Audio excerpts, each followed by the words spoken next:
Welcome to the yet another session on the subject system analysis and design. The topic of today's discussion is system maintenance, its concept, importance, and types. System maintenance is the last phase in the system development life cycle. और हमारे syllabus का भी ये last topic है. चलिए जी discussion start करते हैं with the concept of system maintenance. System maintenance can be defined as the process of the modification of a system to correct faults, to improve performance, or to adapt the system to the changed environment or changed requirements. तो system maintenance जो कि system development life cycle का last phase है और सबसे lengthy phase यही है system development and life cycle का. क्योंकि इस फेज में क्या होता है कि सिस्टम इंप्लीमेंटेशन में आप सिस्टम इंप्लीमेंट कर देते हो.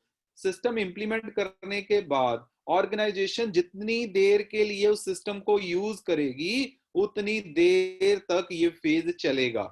तो इस फेज में मेनली आप करोगे क्या. अगर ऑर्गेनाइजेशन कोई परफॉर्मिंग ऑर्गेनाइजेशन कोई इशू फेस करती है तो आप उस इशू को दूर करोगे. अगर उनकी कुछ रिक्वायरमेंट चेंज होती है, कोई नई फंक्शनैलिटी ऐड करना चाहते हैं, आप वो करोगे. और इसके अलावा अगर उनको कोई परफॉर्मेंस इशू आता है तो परफॉर्मेंस इश्यूज को आप दूर करके उसकी परफॉर्मेंस को मेंटेन रखोगे. So as I told you, this is the last phase, and once a system has been released for its usual supported by the IT support team, एक बार सिस्टम आपने implement कर दिया मींस रिलीज कर दिया तो उसके बाद जो सारा काम आता है वो आ जाता है आईटी सपोर्ट टीम का. तो आईटी सपोर्ट टीम जो है वो सारा मेंटेनेंस का जो फेज है उसको हैंडल करेगी. अब आईटी सपोर्ट टीम में कौन कौन लोग होते हैं. The IT support team may includes administrators, technicians, maintenance programmers. Basically, they are the software developers जो अगर कंपनी की कोई परफॉर्मिंग ऑर्गेनाइजेशन की कोई नई रिक्वायरमेंट होगी तो उस नई रिक्वायरमेंट के अकॉर्डिंगली फंक्शन को डेवलप करेंगे. And system analyst, obviously system analyst सबसे इंपॉर्टेंट होते हैं. अगर कोई चेंज रिक्वेस्ट आती है फ्रॉम द परफॉर्मिंग ऑर्गेनाइजेशन तो सबसे पहले उसका एनालिसिस ही होगा. Now the talking about the importance of the maintenance, the first importance is the maintenance prevents breakdown or failures. क्योंकि सिस्टम मेंटेनेंस में आप क्या करते हो, आप रेगुलरली सिस्टम को चेक करते रहते हो. आप सिस्टम को चेक करते रहते हो या अगर सिस्टम में कोई फॉल्ट आ गया तो उसको आप दूर कर देते हो. तो इसीलिए ब्रेकडाउन और फेलियर्स या तो उनको होने से पहले, मतलब प्रिवेंटिंग मींस कि आपका ब्रेकडाउन सिस्टम का नहीं हुआ या फेलियर नहीं हुआ उससे पहले ही आपने ठीक कर दिया. क्योंकि मेंटेनेंस में रेगुलर जो सिस्टम चेक्स हैं वो होते रहेंगे. तो उससे अगर कहीं पे कुछ गड़बड़ नोटिस हुई तो इससे पहले कि सिस्टम फेल हो हम उस प्रॉब्लम को दूर कर देंगे. दूसरा है जी इंपॉर्टेंस बग फिक्सिंग. अब सपोज कीजिए कि कोई एरर आ गई सिस्टम में. अब सिस्टम में एरर आ गई मींस जो उसकी इंटेंडेड वर्किंग है, जो उसको काम करना चाहिए वो वैसा काम नहीं कर रहा, उसमें कुछ एरर्स आ रही हैं. तो it means there is a bug. तो ऐसा अगर कुछ बग है तो उसको डिटेक्ट करना और रिमूव करना ये मेंटेनेंस में होगा. Capability enhancement, capability comprises the improvement in features and functions to make solution compatible with the varying market environment. आप अपने सिस्टम में कोई फीचर या फंक्शन को लगाना चाहते हो, एक्स्ट्रा फीचर और फंक्शन को जो करंट रिक्वायरमेंट है, तो मेंटेनेंस फेज में ये होगा, उसकी कैपेबिलिटी एनहांस होगी. Removal of the outdated functions, अगर आपके सिस्टम में ड्यूरिंग द प्रोडक्शन कुछ टाइम के बाद कुछ ऐसा फंक्शन आपने डिटेक्ट कर लिया जिसको आप अभी यूज ही नहीं कर रहे, जो पहले यूज हो रहा था लेकिन अब यूज नहीं हो रहा, बट वो आपके रिसोर्सेज को पकड़े रखे हुए है, तो इस केस में आप क्या करोगे, आप आउटडेटेड फंक्शंस को सिस्टम में से रिमूव कर दोगे. जिससे फायदा क्या होगा कि जो रिसोर्सेज उसने ऑक्यूपाई किए होंगे वो फ्री हो जाएंगे और आप उनको प्रॉपर यूटिलाइज कर सकते हो किसी और फंक्शन के लिए। The fifth is performance improvement. तो परफॉर्मेंस इंप्रूवमेंट्स में क्या होता है, the developer detect the issues through testing and resolve them. तो क्या होता है, in the process of maintenance जो आपके डेवलपर्स होते हैं, जो टेस्टिंग टीम होती है, वो कॉन्टिन्यूसली सिस्टम को चेक करती रहती है, मॉनिटर करती रहती है।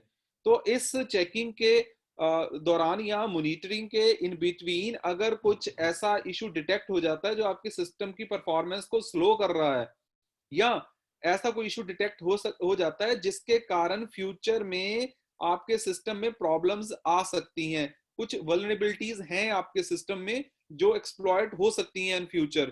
तो वो जो टेस्टिंग और डेवलपिंग टीम है उसको आइडेंटिफाई करती है, उसको दूर करती है और सिस्टम को की परफॉर्मेंस को इंप्रूव करती है। Then sixth is adept to changing environment.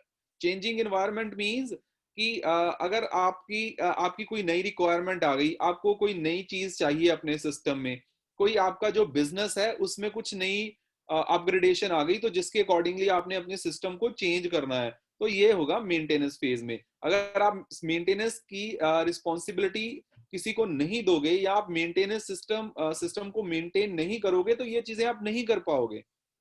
The seventh is predictive cash flow. Now, this is the last but not the least. क्योंकि अगर आप रेगुलरली सिस्टम को मेंटेन कर रहे हो, उसको मॉनिटर कर रहे हो, चेक कर रहे हो, बग्स दूर कर रहे हो, तो उसकी मेंटेनेंस की कॉस्ट आप प्रिडिक्ट कर सकते हो कि जी साल की इतनी मेंटेनेंस कॉस्ट है जो हम डेवलपिंग ऑर्गेनाइजेशन को देंगे, या इतने हमने इंप्लॉइज रखे हुए हैं मेंटेनेंस के लिए, हमारा इतना ही खर्चा होगा। तो आप प्रिडिक्ट कर सकते हो कि सिस्टम पे आपको कितने पैसे लगेंगे। अगर आपने उसकी मेंटेनेंस का कॉन्ट्रैक्ट डेवलपिंग ऑर्गेनाइजेशन को नहीं दिया या मेंटेनेंस के लिए आपने इंप्लॉइज नहीं रखे हुए, तो कभी भी सिस्टम में अगर कोई प्रॉब्लम आ गई, आप पहले प्रिडिक्ट ही नहीं कर सकती ऑर्गेनाइजेशन की उनका कितना एक्सपेंडिचर हो जाएगा। तो मेंटेनेंस को फेज को कंटिन्यू करना, मेंटेनेंस लगातार करनी, ये बहुत ही इंपॉर्टेंट हो जाती है from the prediction of the cash flow. इससे आपको पहले से ही अंदाजा रहता है कि कितना खर्चा हो जाएगा। लेकिन अगर आप मेंटेनेंस का कॉन्ट्रैक्ट किसी को नहीं दोगे या आप खुद मेंटेनेंस स्टाफ नहीं रखोगे, तो जब सिस्टम चल रहा होगा उसमें कोई दिक्कत आ जाएगी, कैसे दिक्कत आएगी, कितना आपका एक्सपेंडिचर हो जाएगा, you will not be able to predict that. Now, the talking about the types of maintenance. The maintenance can be of 5 types broadly: the predictive, the preventive, the perfective, the adaptive maintenance and the corrective maintenance. नाम से clear है।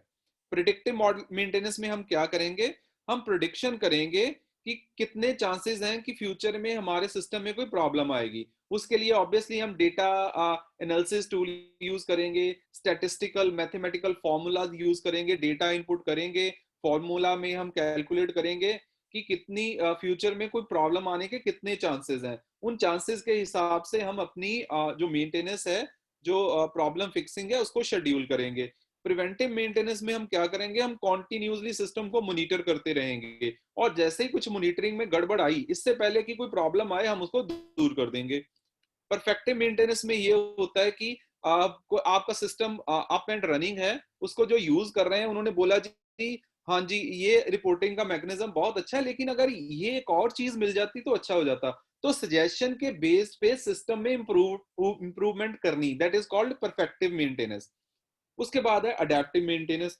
तो adaptive maintenance में क्या है, कोई नई technology आ गई या आपकी रिक्वायरमेंट चेंज हो गई या कोई नया फीचर चाहिए, फंक्शन चाहिए, तो उसके अकॉर्डिंगली सिस्टम में वो इंप्लीमेंट करना, that is called adaptive maintenance.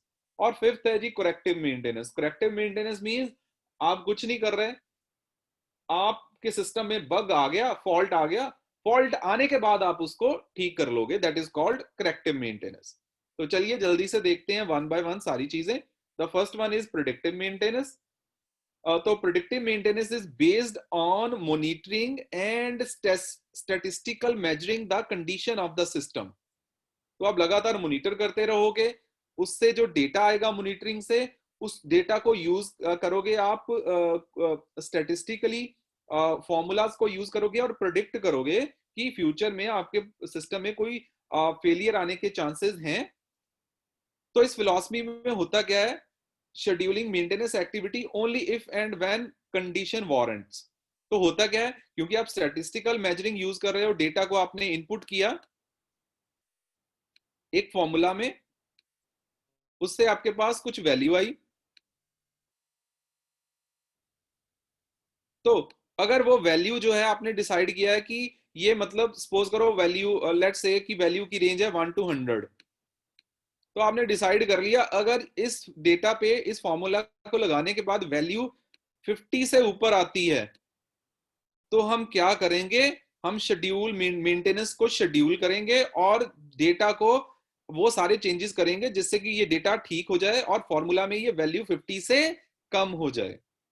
तो अगर 50 से कम होगी आप शेड्यूल मेंटेनेंस शेड्यूल नहीं करोगे, अगर ये ज्यादा हो गई तो आप शेड्यूल करोगे मेंटेनेंस को, और शेड्यूल मेंटेनेंस को शेड्यूल करके आप वो सारी चीजों को ठीक करने की कोशिश करोगे जिसके कारण ये वैल्यू इंक्रीज हुई है। This is called predictive maintenance. तो there are some advantages and disadvantages associated with the predictive maintenance, और वो क्या है एडवांटेजेस, सबसे पहले देख लेते हैं। इंक्रीज्ड कंपोनेंट लाइफ साइकिल, तो कंपोनेंट लाइफ साइकिल है जो वो इंक्रीज होता है। Decrease in equipment down time, जो भी डिक्रीज हो इक्विपमेंट होता है, जो भी आप डिवाइसेस यूज कर रहे हो, कंपोनेंट्स यूज कर रहे हो आपके सिस्टम में, उसका डाउन टाइम डिक्रीज हो जाता है। Estimated 16 to 15% cost saving over preventive maintenance program. तो प्रोडक्टिव मेंटेनेंस में आपकी 6 से 15% कॉस्ट सेव हो जाती है एज कंपेयर टू द अगर आप यूज कर रहे हो प्रिवेंटिव मेंटेनेंस। तो डिसएडवांटेजेस क्या है, तो आपको बहुत सारी इन्वेस्टमेंट करनी पड़ेगी क्योंकि आप मॉनिटर कर रहे हो, स्टैटिस्टिकली उसको एनालाइज कर रहे हो, तो इन सारी चीजों को कॉन्टिन्यूसली करने के लिए आपको इन्वेस्टमेंट तो चाहिए ही चाहिए। तो उसके अलावा आपको स्पेशलाइज स्टाफ चाहिए जो आपको सिस्टम को मॉनिटर करता रहे और स्टैटिस्टिकली उसके डेटा को डेटा का एनालिसिस करता रहे। The second is preventive maintenance. तो प्रिवेंटिव मेंटेनेंस क्या करते हैं, ताकि फ्यूचर में हमारे सिस्टम में कोई प्रॉब्लम आए ही ना। तो इस स्ट्रेटेजी में हम क्या करते हैं, we schedule the regular maintenance task such as inspections, adjustments and checking। तो प्रिवेंटिव मेंटेनेंस में हम क्या करते हैं, हम कॉन्टिन्यूसली अपनी मेंटेनेंस टास्क को शेड्यूल करते हैं। सिस्टम की इंस्पेक्शन होती रहती है, एडजस्टमेंट होती रहती है, चेकिंग होती रहती है। हम वेट नहीं करते कि सिस्टम में कोई उसकी परफॉर्मेंस कम हो तभी हम स्टार्ट करेंगे, नहीं, ये सारा पहले से डिसाइड होता है, पीरियोडिकली होता है, टाइम टू टाइम हम अपने आप, चाहे सिस्टम में कोई दिक्कत आए या ना आए, हम सिस्टम को इंस्पेक्ट करते रहेंगे, छोटी मोटी अगर एडजस्टमेंट्स की जरूरत है उनको एडजस्ट करते रहेंगे और पूरा सिस्टम चेक करते रहेंगे, मॉनिटर करते रहेंगे। तो इससे होगा क्या, सिस्टम में प्रॉब्लम आएगी ही नहीं। अब कितनी बार आप शेड्यूल करते हो मेंटेनेंस को, कितने इंटरवल में करते हो, वो डिपेंड करता है लाइफ ऑफ द कंपोनेंट। जैसे जैसे सिस्टम की एज इंक्रीज होती जाती है तो वो जो ड्यूरेशन है मतलब जो पीरियोडिक ड्यूरेशन है उनका टाइम कम है। जैसे सपोज कीजिए आपने नया सिस्टम लिया तो आप हर 5 दिन के बाद मतलब हर वीकेंड पे अपना सिस्टम जो है वो इंस्पेक्शन करते हो, उसकी एडजस्टमेंट करते हो या चेकिंग करते हो। जब आपके सिस्टम की इंप्लीमेंटेशन को सपोज कीजिए ऑलरेडी 7-8 ईयर्स हो चुके हैं, 10 ईयर्स हो चुके हैं या 5 ईयर्स हो चुके हैं, तो आपको पता है कि अब सिस्टम की थोड़ी एज इंक्रीज हो चुकी है, तो आपको हफ्ते में 2 इंस्पेक्शन चाहिए। तो आप कब शेड्यूल करते हो, depends upon the age of the system. और इसी के साथ ही इसके साथ एसोसिएटेड कुछ एडवांटेजेस और डिसएडवांटेजेस हैं। एडवांटेजेस क्या है, कंपोनेंट का लाइफ साइकिल इंक्रीज हो जाता है, reduce asset failure, system failure के कंपोनेंट जो है फेलियर के चांसेस डिक्रीज हो जाते हैं, आपकी बहुत सारी एनर्जी सेव होती है, 12 to 18% कॉस्ट सेविंग होती है as compared to the corrective maintenance. तो इसकी डिसएडवांटेज क्या है, कॉन्टिन्यूस आपको बहुत लेबर इंटेंसिव है क्योंकि आपका स्टाफ इसमें इन्वॉल्व रहता है कॉन्टिन्यूसली, लेकिन इसमें फिर भी चांसेस रहते हैं। अब सपोज कीजिए कोई सिस्टम का हीट के कारण ब्रेक डाउन हो गया ऑन अ पर्टिकुलर डे, तो आप ऐसी चीजों को अवॉइड नहीं कर सकते इसमें। तो इसमें यह भी है कि आपके सिस्टम की कोई परफॉर्मेंस डिग्रेड नहीं हुई, कोई जरूरत नहीं है, लेकिन आप फिर भी मॉनिटर कर रहे हो और एडजस्टमेंट कर रहे हो। The third is perfective maintenance. तो परफेक्टिव मेंटेनेंस में क्या होता है, जैसे में हमने पहले डिस्कस किया, the perfective maintenance relates to change made to the system in order to improve its functionality or performance. For example, adding a new report or upgrading some hardware to increase the response time. तो आपने feedback के basis पे अपने system में कुछ नया feature add कर लिया, कुछ ऐसा नया सॉफ्टवेयर बेस्ड मैकेनिज्म ऐड कर लिया जिसकी रिक्वायरमेंट यूजर को लगी थी, या आपने एक नया हार्डवेयर अटैच कर दिया और जिससे आपके सिस्टम की परफॉर्मेंस बेटर हो गई. तो this is called perfective maintenance. The fourth is adaptive maintenance. So the adaptive maintenance addresses modification in system to keep it compatible with changing business and technical environment. तो हो सकता है कि जो परफॉर्मिंग ऑर्गेनाइजेशन है जहां पे आपने सिस्टम इंप्लीमेंट करा है, उनकी कोई रिक्वायरमेंट चेंज हो जाए, कोई टेक्नोलॉजी नहीं आ जाए जिससे आपकी सिस्टम को की परफॉर्मेंस इंक्रीज हो सकती है, उसकी बेटर यूटिलाइजेशन हो सकती है, तो ऑब्वियसली आप ये चीजें करोगे. आप according to the performing organisation system को चेंज भी करोगे, और अगर कोई टेक्नोलॉजी नहीं आ जाती, आप नई टेक्नोलॉजी को यूज करके अपने सिस्टम को बेटर करोगे. The fifth and the last is corrective maintenance. तो करेक्टिव मेंटेनेंस में क्या है कि आप फॉल्ट को के होने के बाद उसको करेक्ट करोगे. आप पहले से कोई मेजर नहीं लोगे, तो आप एक बार सिस्टम को चलता रहने दोगे, लेकिन जैसे ही कोई प्रॉब्लम आई आप उसको ठीक कर दोगे. This type of approach is called corrective maintenance. तो सॉफ्टवेयर में जो प्रॉब्लम्स आती हैं उनको बग्स कहते हैं. जो इनकरेक्ट रिजल्ट्स होते हैं, या बहुत ज्यादा सीरियस केसेस में आपका जो सिस्टम है वो it can stop functioning, hardware related problems हो सकती हैं. तो इसमें कोई रूटीन मेंटेनेंस टास्क नहीं होते, जैसा मैंने आपको कहा. अब इसकी कुछ एडवांटेजेस और डिसएडवांटेजेस भी हैं. करेक्टिव मेंटेनेंस की एडवांटेजेस की बात करें तो लोअर शॉर्ट टर्म कॉस्ट. तो शॉर्ट टर्म कॉस्ट इसकी कम हो जाती है क्योंकि आप कॉन्टिन्यूसली सिस्टम को मॉनिटर नहीं कर रहे, उसको इंस्पेक्शन नहीं कर रहे, तो आपका वो टाइम और स्टाफ है जो वो कम लगेगा. Requires less staff since lace work is being done. क्योंकि जब सिस्टम फेल होगा तभी हम एक्शन लेंगे, तो कॉन्टिन्यूस मॉनिटरिंग नहीं कर रहे तो स्टाफ की जरूरत नहीं है. लेकिन इसके नुकसान क्या है, जब प्रॉब्लम आ गई तो तब आपको जो ज्यादा कॉस्ट इन्वेस्ट करनी, आपकी कॉस्ट ज्यादा चली जाएगी. पॉसिबल सेकेंडरी इक्विपमेंट और प्रोसेस डैमेज. तो एकदम से सिस्टम अगर आपका बंद हो गया तो ऑब्वियसली आपका प्रोसेस है वो डैमेज होने के चांसेस हमेशा रहते हैं. Prone to the neglect of assets या डिवाइसेस या कंपोनेंट्स की निग्लेक्शन हो रही है कि आप मेंटेन कर नहीं रहे, तो मेंटेन अगर नहीं करोगे तो ऑब्वियसली प्रॉब्लम आएगी ही आएगी. अगर आप मेंटेन करोगे नहीं, इंस्पेक्शन नहीं करोगे, तो ये दिस इज फॉर श्योर कभी ना कभी तो ये दिक्कत आ ही जानी है. तो this is the pure case of the negligence of the assets. अब ये नहीं है कि आप इन 5 टेक्नोलॉजीज में कोई एक चूज करोगे.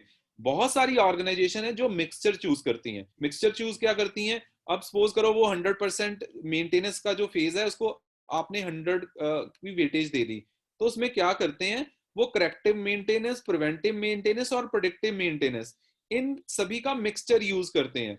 मींस प्रिवेंटिव मेंटेनेंस में वो जो इंस्पेक्शंस हैं उनको 50% वेटेज देंगे, डेटा एनालिसिस को 10% देंगे, और करेक्टिव मेंटेनेंस को वो 40% देंगे. तो इट मींस ज्यादातर जो ऑर्गेनाइजेशन है, और ये सबसे ज्यादा प्रैक्टिकल फॉर्मूला है कि आप कोई एक पर्टिकुलर मेथड नहीं चूज करोगे, आप क्या करोगे, आप मिक्सचर चूज करोगे, ताकि आपकी कॉस्ट भी कट हो जाए और आपके सिस्टम की एज भी इंक्रीज हो जाए और फेलियर्स भी ना हो. तो अब राइट मिक्सचर कैसा है, बहुत सारी इंडिपेंडेंट स्टडीज ये शो करती हैं कि एडवांटेज ऑफ 3 मेंटेनेंस फिलॉसफीज, अगर आप इनका मिक्सचर यूज करते हो तो कितना फायदा होता है. रिटर्न ऑन इन्वेस्टमेंट आपका 3 टाइम्स अच्छा हो जाता है, अप टू 30% कॉस्ट कटिंग होती है, मेंटेनेंस कॉस्ट इलिमिनेशन होते हैं, break down up to 75%, down time में आप रिडक्शन कर देते हो 45%, और प्रोडक्शन में आपका इंक्रीज हो जाता है by 25% by using the correct mixture of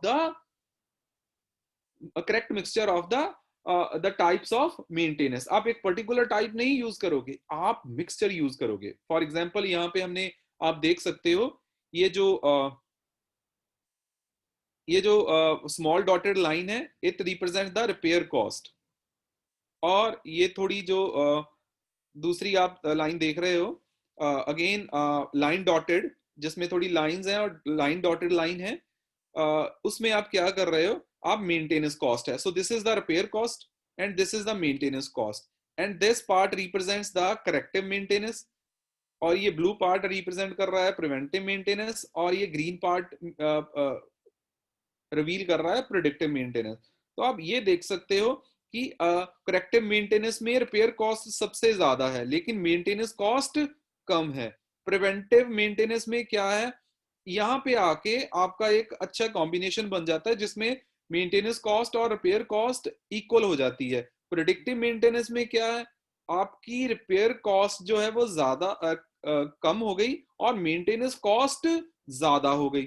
तो आपको इन तीनों का मिक्सचर फाइंड आउट करना है, कोई ऐसा लेवल जिसमें आप तीनों का ऐसा मिक्सचर यूज करो कि आपकी रिपेयर कॉस्ट और मेंटेनेंस कॉस्ट मिनिमम हो जाए। So that concludes our today session. आज हमने डिस्कस किया the concept of the system maintenance. जो सिस्टम डेवलपमेंट लाइफ साइकिल है उसका ये लास्ट फेज है, सबसे लेंथी फेज है। जब तक सिस्टम परफॉर्मिंग ऑर्गेनाइजेशन में वर्किंग रहेगा ये फेज चलता रहेगा। उसके बाद हमने इसकी इंपॉर्टेंस डिस्कस करी, टाइप डिस्कस करी। प्रेडिक्टिव मेंटेनेंस में हम प्रोडिक्शन करते हैं कि हम मेंटेनेंस को कब शेड्यूल करेंगे। It is basically based upon the statistical analysis of the data. उसमें प्रिवेंटिव मेंटेनेंस जिसमें हम रेगुलरली सिस्टम को इंस्पेक्ट करते रहते हैं और जैसे ही कोई एडजस्टमेंट की जरूरत पड़े वो कर देते हैं। परफेक्टिव मेंटेनेंस में हम सिस्टम की बेटरमेंट के लिए चेंज करते हैं। अडेप्टिव मेंटेनेंस में हम अगर कोई टेक्नोलॉजी या रिक्वायरमेंट चेंज हुई है उसको ऐड करते हैं। और करेक्टिव मेंटेनेंस में अगर कोई प्रॉब्लम आ जाए हम कुछ मेंटेनेंस को शेड्यूल इस तरह से करते हैं, हम कुछ रेगुलर इंस्पेक्शंस नहीं करते। एक बार सिस्टम में दिक्कत कोई आ गई, प्रॉब्लम आ गई, फिर हम उसको ठीक करते हैं। तो लेकिन जो बेस्ट चीज है वो ये है कि सभी के अपने एडवांटेजेस और डिसएडवांटेजेस हैं। आपको बस वो एक मिक्सचर लेवल फाइंड आउट करना है in different types of maintenance का, जहां पे जाके आपकी रिपेयर और मेंटेनेंस कॉस्ट मिनिमम हो जाए। So that's all about today session. I hope आपको सारे कॉन्सेप्ट्स क्लियर हुए।